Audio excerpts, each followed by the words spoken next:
మా జీవితంలో మేము తల్లిదండ్రులం అవుతామో లేదో అనే భయంతో ఉన్న మాకు కొండంత ధైర్యాన్ని ఇచ్చి మమ్మల్ని తల్లిదండ్రులుగా చేసిన మా జీవితాల్లో ఆనందాన్ని నింపినందుకు ఫెర్నాండెజ్ హాస్పిటల్కు ప్రత్యేకించి తారా మేడంకు మేము ఎల్లప్పుడూ రుణపడి ఉంటాము.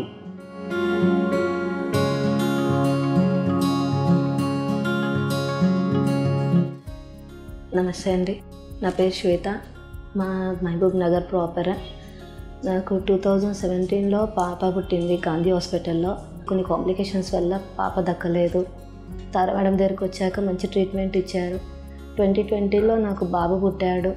అక్టోబర్ 11th రోజు చాలా హ్యాపీగా నేను ఇంటికి వెళ్ళాను. మంచిగా అనుకోకుండా కన్సీవ్ అయ్యాను. మళ్ళీ మేడం దగ్గరికి వచ్చాను. మేడం నాకు చాలా మంచి ట్రీట్మెంట్ ఇచ్చి చాలా హెల్ప్ చేశారు. ఫెర్నాండెజ్లో ప్రతి ఒక్కరు నన్ను హెల్ప్ చేసి ప్రతి ఒక్కరు చాలా కేర్ తీసుకున్నారు.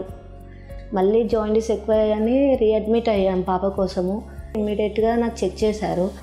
చెక్ చేస్తే నా పల్స్ రేట్ 35కి పడిపోయింది అనేసి చూసుకున్నారు. చూసి మళ్ళీ ఇమ్మీడియట్గా తారా మేడంకి కాల్ చేసి చెప్పారు. మేడం ఇమ్మీడియట్ ట్రీట్మెంట్ ఇచ్చారు నాకు.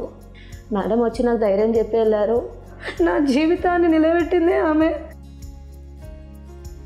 నా 2 పిల్లలు ఏమవుతారో అని భయం చాలా అయింది నాకు. నమస్కారం, నా పేరు చెన్నకేశవ్. మా మేడంకు కొన్ని హెల్త్ ఇష్యూస్ రావడంతో ట్రీట్మెంట్ తీసుకున్న తర్వాత పిల్లలు పుట్టడానికి కొంచెం ఇబ్బంది అవుతుంది. మేడంని కలిసిన తర్వాత మా మేడం మా మిస్సెస్ యొక్క కేస్ మొత్తం స్టడీ చేసిన తారా మేడం గారు స్పెషల్ కేర్ తీసుకుని ట్రీట్మెంట్ ఇవ్వడం జరిగింది. ఎప్పటికప్పుడు అవసరమైతే స్పెషలిస్ట్ని పిలిపించి కూడా ట్రీట్మెంట్ ఇప్పించడం జరిగింది.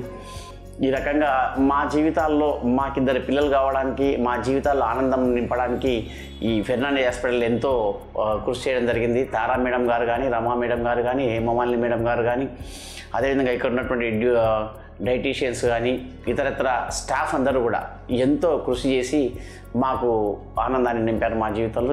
మేము ఎప్పటికీ ఫెర్నాండెజ్కి రుణపడి ఉంటాము. మా జీవితంలో మేము తల్లిదండ్రులం అవుతామో లేదో అనే భయంతో ఉన్న మాకు కొండంత ధైర్యాన్ని ఇచ్చి మమ్మల్ని తల్లిదండ్రులుగా చేసిన మా జీవితాల్లో ఆనందాన్ని నింపినందుకు ఫెర్నాండెజ్ హాస్పిటల్కు ప్రత్యేకించి తారా మేడంకు మేము ఎల్లప్పుడూ రుణపడి ఉంటాము.